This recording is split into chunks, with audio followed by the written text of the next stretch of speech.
नमस्कार साथियों, आप सभी का स्वागत है आईबीटी मंडी चैनल में फिर से। ठीक है, आपके साथ हम एक ट्रिक साझा करते हैं प्रॉफिट एंड लॉस की। आ जाइए, आप पढ़िए। A man bought a horse and a carriage for a 40,000. He sold the horse at a gain of 10% and the carriage at a loss of 5%. He gain 1% on his whole transaction. The cost price of the horse part. इसने बोला एक आदमी ने घोड़े को और एक वाहन 40,000 रुपए में खरीदा। घोड़े को उसने 10% के प्रॉफिट पे बेच दिया, वाहन को उसने 5% की हानि पे बेच दिया और बोला इस पूरे सौदे में उसको 1% का क्या हुआ, प्रॉफिट हुआ। तो पूछ रहा घोड़े का कॉस्ट प्राइस बताइए, घोड़े का कॉस्ट प्राइस क्या है। अब देखो, आ जाओ, घोड़े को कितने परसेंट प्रॉफिट बेचा उसने, 10% पर।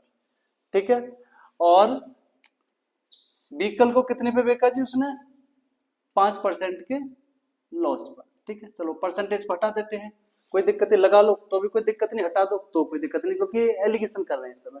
अब पूरे सौदे में बच्चा कितना हुआ, उसको 1% का प्रॉफिट हुआ। एलिगेशन कब लगता है, 10% का इसमें प्रॉफिट हुआ, 5% का इसमें लॉस हुआ, एवरेज क्या निकल के आया, 1। तो इसमें क्या लग गया, एलिगेशन। एलिगेशन में एक इससे कम होता है और एक इससे ज्यादा। 5 और 1 6, माइनस प्लस कुछ नहीं होता, 5 और 1 6। ठीक है, अगर हानि हो रही है तो इसमें जुड़ जाएगी। ठीक है, अगर ये भी हानि होता, ये भी लॉस होता, ये भी लॉस होता, तो क्या होता, घट जाता। ठीक है, 500 और 1, अगर ये क्या है, ये लॉस है, ये प्रॉफिट है तो जुड़ जाएगा। अगर यहाँ लॉस होता और यहाँ प्रॉफिट है तो जुड़ जाएगा। ठीक है, 10 में से 1 गया, 9।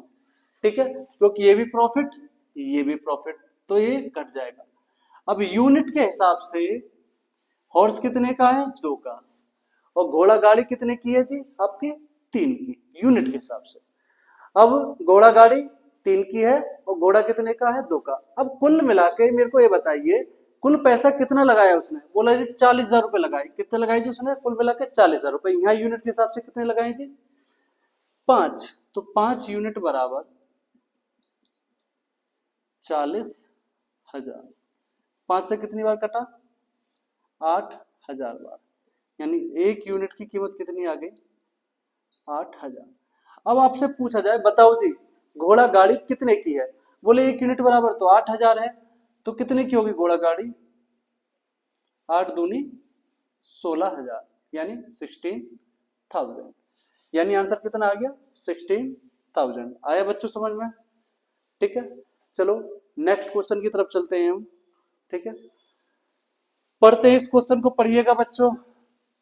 A man purchased 2 fans for rupees to 160 rupees. Why selling one fan at a profit of 15% and the other at a loss of 9%? Neither gains nor loss in the whole transaction. Find the cost price of his fan rupees.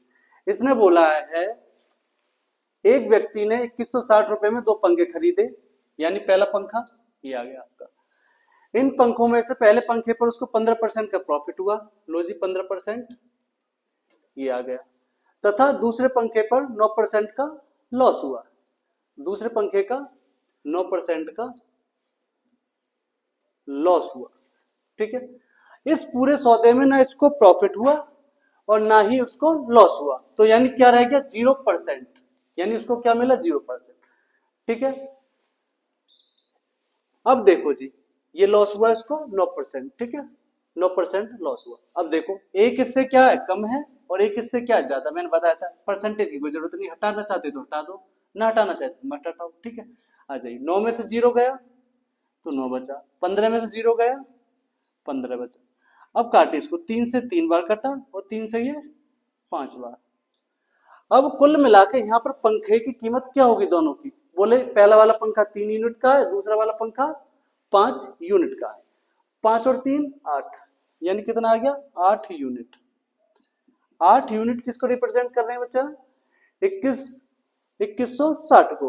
किसको represent कर रहे हैं जी, 2160 को। 8 से कितनी बार कटाइए, 8 2 16, 8 7 56, यानी एक unit की कीमत बच्चों कितनी आ गई, 270। कितनी आ गई जी, एक यूनिट की कीमत 270 आ गई। अब मैं बोलूं, बताओ जी पहले वाले पंखे का प्राइस क्या है, 810, मैं बोलूं दूसरे वाले पंखे का प्राइस क्या है, तो तुमने बोला सर 270 की मल्टीप्लाई इसमें कर दो, तो कितना आ गया 1350, ये आ गया, ये आ गया। ठीक है बच्चों, आज के लिए इतना ही, कल मिलेंगे, ठीक है, नई उमंग नई ऊर्जा के साथ, ठीक है, और आपका आंसर हम बताते जाते हैं क्या आया, ये आया, ठीक है, ओके।